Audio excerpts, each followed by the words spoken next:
how to download AutoCAD for students for free.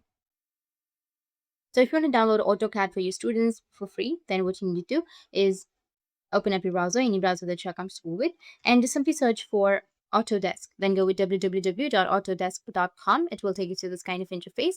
Now go with sign in, which will be in the top right. It will take you to the sign in page. If you already have an account, you can just simply go and log into your account. But if you don't have an account, you can go and create one. Go with create account, which will be on the right side, and then create a student account.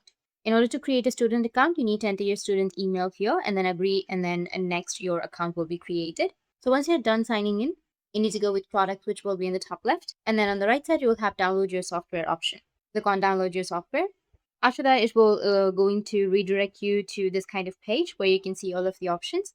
Once you have all of the products or services, you need to just simply go and click on any one of that. Go and select the year, and then the language and your Windows operating system, and then click on install. And if it says no products available, then you need to make sure that you have logged in with a student account, because without the student account, you won't be able to have the products here under the products list. If you found this video helpful, hit the subscribe button, and thanks for watching.